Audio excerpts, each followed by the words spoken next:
नमस्कार, मैं ऊपर आप देख रहे हैं यूटी न्यूज। आइए बढ़ते हैं खबरों की ओर। मोटी दमन स्थित आंबावाड़ी प्राथमिक स्कूल के एक हिस्से में छत का सैलाब अचानक गिर गया। जगह पर किसी के न होने की वजह से कोई जान हानि नहीं हुई। मोटी दमन में आई आंबावाड़ी प्राथमिक स्कूल की हालत दयनीय बनी हुई है। दरअसल शुक्रवार के सुबह स्कूल के एक हिस्से में छत का सैलाब गिर गया। घटनास्थल पर किसी की मौजूदगी न होने से बड़े हादसे को टाला गया। बता दें कि स्कूल की स्थिति अत्यंत जर्जरित हो चुकी है। जगह जगह पर लगाए गए पिलर में दरार आ गए हैं। स्कूल में पढ़ रहे विद्यार्थियों के सर पर खतरा मंडरा रहा है। यह देखकर साफ कहा जा सकता है कि स्कूली विद्यार्थियों की जान के साथ सरेआम खेला जा रहा है। कुल मिलाकर प्रशासक को ध्यान देते हुए जल्दी कार्य करना अनिवार्य बना हुआ है। સ્કૂલ બાબતમાં છે બે ત્રણ લેખિત બી મોકલેલું અને અહીં આવીને એજ્યુકેશન ડાયરેક્ટર ચિમનભાઈને એ બધું જોઈ બી ગયા અને કે મકાન તોડીને નવી સાથે બનાવવાનું છે પણ જો કંઈ અમને કહી ગયા વચ્ચે બંધ કરવાના અને સ્કૂલને શિફ્ટ કરવાના પણ શિફ્ટ બી કંઈ કરી નથી હજુ અને જેમનું તમે છે હજુ આજે પણ એક સ્લીપનો પણ વચ્ચે ક્લાસમાં ભાગ પડ્યો થોડો સરપંચને તો ગણ્યો સરપંચ જ્યારે જ્યારે રાષ્ટ્રીય તહેવારો આવે ત્યારે અમે बताविए છીએ ને પહેલે વાત કરી છે। आगामी 1 अक्टूबर से प्रारंभ होने वाले गरबा रास कार्यक्रम को लेकर दमन पुलिस मुख्यालय पर आयोजकों के साथ बैठक का आयोजन किया गया। दमन पुलिस मुख्यालय पर पुलिस विभाग एवं गरबा मंडलों के बीच बैठक का आयोजन किया गया। दरअसल आगामी 1 अक्टूबर से नवरात्रि त्योहार का शुभारंभ हो जाएगा। नवरात्रि त्योहार के चलते विभिन्न मंडलों द्वारा दमन के विभिन्न विस्तारों में 9 दिवसीय गरबा रास कार्यक्रम का आयोजन किया जाता है। नवरात्रि का त्योहार शांतिपूर्ण माहौल में संपन्न हो, इस बात को ध्यान में रखते हुए दमन के विभिन्न गरबा मंडलों के साथ बैठक की गई एवं कई मुख्य मुद्दों पर चर्चा विचारणा भी की गई। बता दें कि नवरात्रि के दौरान पुलिस व्यवस्था भी चाक चौबंद रहेगी, ऐसा पुलिस अधीक्षक द्वारा आश्वासन दिया गया है। नवरात्रि का फेस्टिवल स्टार्ट हो रहा है 1 तारीख से और अभी जो रिसेंटली कल देश में जो सिक्योरिटी हाईलाइट है, आर्मी का जो ऑपरेशन हुआ है अगेंस्ट पाकिस्तान, उसको देखते हुए अगले 1 महीने फेस्टिवल सीजन है, उसके लिए हमने सभी जो नवरात्रि के जो ऑर्गेनाइजर्स हैं उनको बुलाया है, उन्हें ब्रीफ किया है कि सिक्योरिटी हाईलाइट होना चाहिए देश में। एक आदमी को चेक करके अपने यहाँ एंट्री करेंगे वो, और कोई भी इशू हो दमन पुलिस हमेशा उनके साथ है और सिक्योरिटी पॉइंट ऑफ व्यू से कोई कॉम्प्रोमाइज नहीं करेंगे एट एनी कॉस्ट। और स्पेशली नवरात्रि के लिए हमने ब्रीफ किया है कि सभी हमारे जो ऑर्गेनाइजर्स हैं वो इंश्योर करेंगे कि कोई भी आदमी अल्कोहल का यूज़ करके और कोई हंगामा हो हल्ला या कोई महिलाओं से बदतमीजी ऐसी कोई शिकायत नहीं आनी चाहिए। और एक आदमी चेक होकर आएगा, कोई भी अनवांटेड आदमी, कोई भी ऐसा सस्पिशियस कोई भी आर्टिकल, कोई भी आदमी बाहर में दिखाई देता है तुरंत तो पुलिस को इन्फॉर्म करेंगे और सिक्योरिटी के पॉइंट पर हम किसी प्रकार कोई कॉम्प्रोमाइज़ नहीं करेंगे। दमन की सिक्योरिटी के लिए हम कोस्ट गार्ड के रेगुलर टच में है, हमारी अपनी पुलिस फोर्स है, हम पेट्रोलिंग कर रहे हैं इसके अंदर और उसको लेकर भी हमने पूरा जितना भी जो फिशरमैन वगैरह है उनसे मीटिंग टाइम पे कर रहे हैं। और इस दौरान जो अभी जो कल जो इशू हुआ है पाकिस्तान से, उसके बाद हम हमारी पेट्रोलिंग और बढ़ाएंगे, इसको पूरा सिक्योरिटी है। इसके लिए हम संडे को हमारा आउटपोस्ट मोटी दमन एंड आउटपोस्ट कलरिया, वहाँ पर भी हम टेनेंट वेरिफिकेशन का एक कैंप कर रहे हैं दोपहर में। उसमें जितने भी हम लोकल जितने टेनेंट्स हैं उन सबका फोटो ID, उनका जो एड्रेस प्रूफ है पूरा लेके फॉर्म भरेंगे जहाँ के वो रहने वाले हैं। वहाँ पर हम वहाँ के जो लोकल थाने का वेरिफिकेशन करवाएंगे कोई कब से हैं कैसे हैं। इससे एटलीस्ट हर हम चाहते हैं कि दमन के अंदर आने वाला कोई भी आदमी उसको जो यहाँ पे काम करने आता है, जो एज ए टेनेंट आता है, उसकी हम पहचान सुनिश्चित करें, उसका रिकॉर्ड मेंटेन करें। कल कोई वारदात होती है तो हमको उसको ढूंढने में आसानी होगी, ये मेरा मकसद है। दमनदीव राज्य स्तर पर चेस खेलने वाली टीम राष्ट्रीय स्तर पर खेलने हैदराबाद जा रही है। इस मौके पर पूरी टीम ने दमनदीव प्रशासक से मुलाकात ली। दमनदीव की राज्य स्तर पर चेस खेलने वाली टीम राष्ट्रीय स्तर पर खेलने जा रही है। अंडर 14, अंडर 17 एवं अंडर 19 के लड़के तथा लड़कियां दोनों की टीम हैदराबाद में आयोजित राष्ट्रीय चेस प्रतियोगिता में खेलने के लिए शुक्रवार के दिन रवाना हुई, जिस मौके पर सभी प्रतिभागी दमनदीव प्रशासक प्रफुल्ल पटेल से मुलाकात लेने पहुंचे हुए थे, जहां प्रशासक के हाथों प्रतिभागियों में बैग का वितरण किया गया एवं सभी को शुभकामनाएं देते हुए प्रशासक ने सबका हौसला बढ़ाया। इस मौके पर सभी का उत्साह देखते ही बनता था, लिहाजा दमनदीव का नाम रोशन करने के लिए चेस खेलने वाली टीम राष्ट्रीय स्तरीय पर खेलने के लिए रवाना हो चुकी है।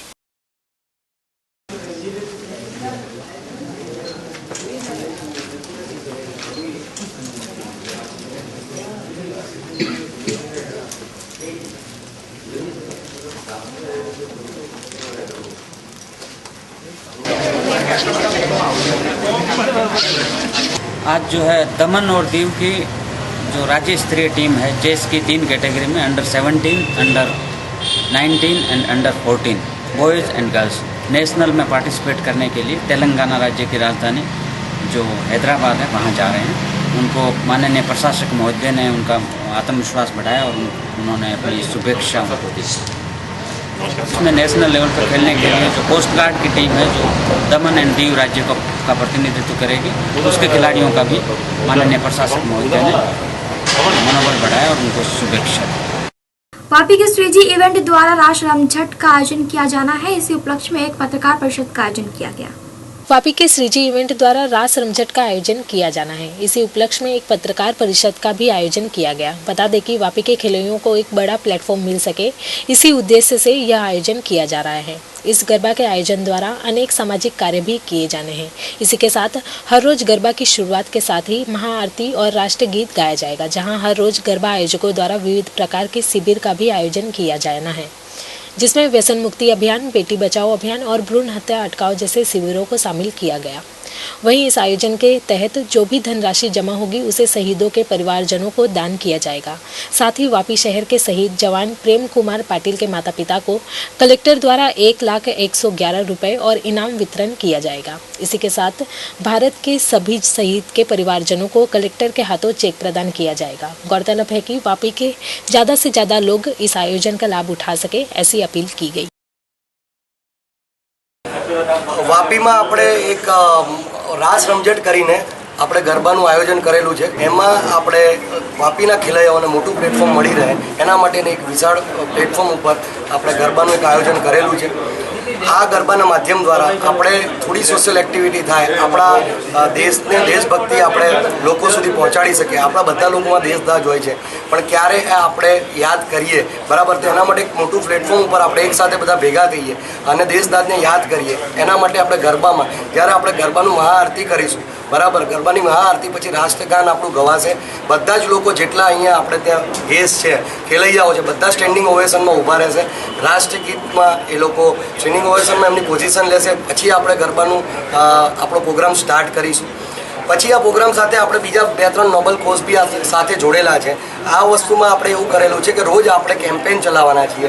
લાઈક આપણે સોશિયલ આપણે લોકો સુધી એક મેસેજ પહોંચાડવા માંગીએ છીએ કે વ્યસન મુક્તિનું અભિયાન છે, આપણું બેટી બચાવો અભિયાન છે, ભ્રૂણ હત્યા અટકાવો। એવી રીતે રોજ આપણે અલગ અલગ દિવસો ઉપર અલગ અલગ કેમ્પેન લઈને આપણે એના માટેનું એક લોકો સુધી એક મેસેજ પહોંચાડવા માંગીએ છીએ।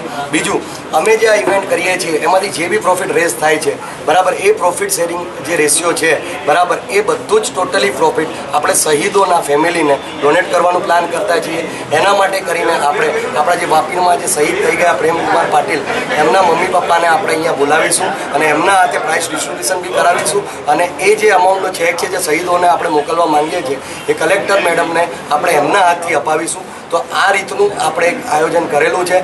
એટલા માટે મારી અપીલ છે કે આપણે આ દેશદાજની ભાવનામાં આ આપણે જે અત્યારે જે ચાલી રહ્યું છે આપણા દેશમાં, તો આપણે બી આપણે દેશભક્તિ, ભલે આપણે નાના લેવલ ઉપર છીએ, નાના પ્લેટફોર્મ ઉપર છીએ, પણ આપણે બધા ચાલો સાથે ભેગા મળીએ અને આપણામાં બી દેશભક્તિ છે, આપણે બી કંઈક કરી શકીએ છીએ। તો એના માટે મારી અપીલ છે કે આપણે મેક્સિમમ જેટલું થાય એટલા આપણે ભેગા થઈએ અને આપણાથી જેટલો સપોર્ટ થાય એટલો આપણે આપણા દેશ માટે કરીએ। 1,11,111 રૂપિયા આપણા તરફથી અત્યારે અમાઉન્ટ ડિસાઇડ છે કે આપણે શહીદોના ફેમિલીને મોકલવા માંગીએ છીએ, બરાબર?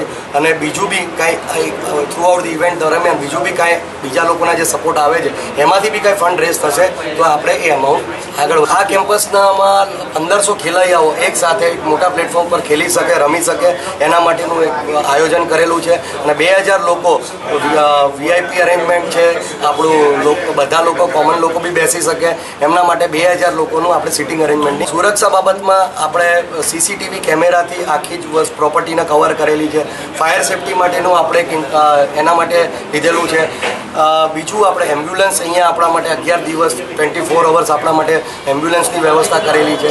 જે બી ખેલૈયા મને કાંઈ બી ઇસ્યુ થાય છે તો ગ્લુકોઝ, એમના માટે પાણીની વ્યવસ્થા, એ રીતનું આપણે એક વ્યવસ્થાનું આયોજન કરેલું છે। તો આ રીતે સિક્યુરિટીમાં મેટલ ડિટેક્ટર જ્યારે એન્ટ્રન્સ થશે ત્યારે મેટલ ડિટેક્ટરથી જ એન્ટ્રી થશે, બરાબર, અને સારી સિક્યુરિટી, સારા બાઉન્સર, બરાબર છે એ રીતને. અને આપણે વાપી પોલીસમાં આપણે મયુર પટેલ સાહેબે જે આપણા પીઆઈ છે, ડીવાયએસપી સાહેબ કુંડાલિયા સાહેબ છે, એમને હું પર્સનલી કાલે મળીને આવ્યો. એમને બી આપને પોલીસનું પ્રોટેક્શન આપવા માટે પોલીસની એક ગાડી થ્રુ આઉટ ધી ઇવેન્ટ દરમિયાન બહાર રહેશે એવું આપને એક સપોર્ટ માટે. મ્યુઝિક સિસ્ટમમાં આપણે થોડું નવું વિચારતા છીએ. એમાં એવું વિચારેલું છે કે બધા ઓર્કેસ્ટ્રા ઉપર ગરબા કરે છે, આપણે લાઈવ ડીજે ઉપર, જે મેગા સિટીઝ છે એમાં જે ગરબા ચાલે છે, લાઈક અમદાવાદ, સુરત, બરોડા, એમાં લાઈવ ડીજે ઉપર ગરબા ચાલે છે. તો આપણે એક હેવી કોન્સેપ્ટ લીધેલો છે કે લોકોને આ વખતે કંઈક નવું સર્વ કર્યું. उमरगांव धारासभ्य श्री रमन भाई पाटकर द्वारा धर्म सांस्कृतिक प्रचार के तहत नवरात्रि के उपलक्ष्य में देवी भागवत कथा और नवचंडी महायज्ञ का आयोजन किया जाना है। इसी उपलक्ष्य में पत्रकार परिषद का आयोजन किया गया। उमरगांव धारासभ्य श्री रमन भाई पाटकर द्वारा धर्म सांस्कृतिक प्रचार के तहत नवरात्रि के उपलक्ष्य में वक्ता प्रफुल्ल शुक्ल द्वारा देवी भागवत कथा और नवचंडी महायज्ञ का आयोजन किया जाना है, जहां यह कार्यक्रम 2 अक्टूबर से शुरू किया जाएगा, जिसमें 52 गांवों से 108 माताजी की मटकी के साथ दोपहर 2 बजे रमन भाई के निवास स्थान से इस कार्यक्रम को आरंभ किया जाना है। यह कार्यक्रम सांस्कृतिक भवन धोड़ीपाड़ा में आयोजित किया जाएगा। बता दें कि इस धार्मिक कार्यक्रम के तहत महाप्रसाद का भी आयोजन किया गया है, जिसमें आसपास के सभी गांव तथा स्कूली छात्रों को भी महाप्रसाद के लिए आमंत्रित किया गया। 16 થી 11/10/2016 સુધી મા ભગવતી દેવી અનુષ્ઠાન અને રામકથાનો પ્રારંભ સાંસ્કૃતિક હોલ ધૂળીપાડામાં કરવાનો છે. એના સંત તરીકે માન્ય શ્રી સંત પ્રફુલ્લભાઈ શુક્લ આવવાના છે અને એ દિવસથી એટલે કે 2 તારીખથી 11 તારીખ સુધી રોજ સવારે 9 થી 12 સુધી યજ્ઞનું કામ થશે, ગાયત્રી યજ્ઞ, અને ત્યારબાદ 2 થી 5 વાગ્યા સુધી અમારી રામકથાનો પ્રવચન કરવામાં આવશે. આ પ્રવચનની અંદર બધા લોકોને લાભ મળે એટલા માટે અમે અલગ અલગ રોજ 3 ગામને આમંત્રિત કર્યા છે. અને સાથે આ મહાપ્રસાદની અંદર પણ અન્નનો ખૂબ મહત્ત્વ છે આ પર્વની અંદર. તો વધારે લોકો મહાપ્રસાદની અંદર પણ જોડાય એટલા માટે નજીકની અમારી શાળાઓ છે એના બાળકોને પણ અમે મહાપ્રસાદની અંદર આમંત્રિત કરેલા છે. એટલે આ રીતે એક આખો માહોલ ધાર્મિક બની શકે અને એનો મહિમા સમજી શકે એટલા માટે આપણે ત્યાં ખૂબ જ પ્રખ્યાત સંત શ્રી પ્રફુલ્લભાઈની વાણી લોકોને સાંભળવા મળશે અને એનાથી આવતા દિવસની અંદર એક ધાર્મિક પ્રવૃત્તિ પેદા થશે અને એના કારણે તાલુકાની અંદર જે અનિશ્ચય અત્યારે આપણે ટીવી માધ્યમથી સમાચાર જોઈએ છે એ અટકાવ થાય અને સમાજ સાચો એક પરિવર્તન દિશામાં જાય એટલા માટેના પ્રયાસ છે. 82 વિધાનસભામાં મત વિસ્તારોની અંદર ઉમરગામ તાલુકાના માન્ય ધારાસભ્ય શ્રી રમણભાઈ પાટકર દ્વારા આ સૌપ્રથમ પ્રયોગના રૂપમાં દરેક ધર્મના, દરેક સમાજના આગેવાનોને અને ધાર્મિક ભાઈ બહેનોને એકત્રિત કરીને એક સાથે 108 માટલીઓ માતાજીની ભેગી કરીને નવરાત્રિ અનુષ્ઠાનનો કાર્યક્રમ યોજવામાં આવ્યો છે. જેમાં દરરોજ સવારે 9 થી 12 નવચંડી યજ્ઞ થશે, બપોરે 2 થી 5 દેવી ભાગવતની કથા થશે. જે દેવી કથા અલભ્ય છે, બહુ ઓછી થાય છે. ઉમરગામના ઇતિહાસમાં પહેલો પ્રસંગ છે કે આ રીતનું નવરાત્રિના દિવસોમાં મા ભગવતીની ઉપાસના, આરાધના અને પૂજા અર્ચનાનું સત્કર્મ યોજાયું હોય. આ કાર્યક્રમની મોટી વિશેષતા એ છે કે સમગ્ર ઉમરગામ તાલુકાને સમાવિષ્ટ કરતું જે સાંસ્કૃતિક ભવન નિર્માણ થયું છે એ સાંસ્કૃતિક ભવનની અંદર અનેકવિધ લોકોના સમૂહથી, ગામે ગામથી માણસોને એકત્રિત કરીને આ રીતે ધર્મ અને સંસ્કૃતિ, ખાસ કરીને જે રાષ્ટ્રીય ભાવ પેદા થાય, દેશ પ્રેમની જાગૃતિ થાય, મા ભગવતી શક્તિની ઉપાસના અને આરાધનાનું ફળ મળે, સમાજની અંદર જે કુરિવાજો છે એ કુરિવાજો દૂર થાય, સમાજની જે અંધશ્રદ્ધાઓ છે એ અંધશ્રદ્ધાઓ નાબૂદ થાય અને સાત્વિક માર્ગે સમાજ પ્રયાણ કરે એ હેતુ આની અંદર સમાયેલો છે. દરરોજ બપોરે મહાપ્રસાદ પણ છે. રોજ સાંજે 5 વાગે 108 દીવડાની મહાઆરતી થશે.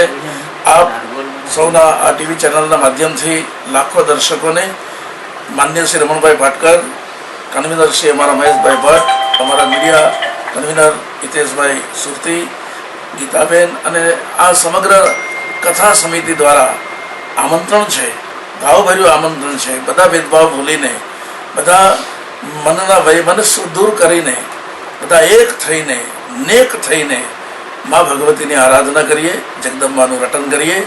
माँ अम्बा सौना ऊपर कृपा करे, ये शुभकामना.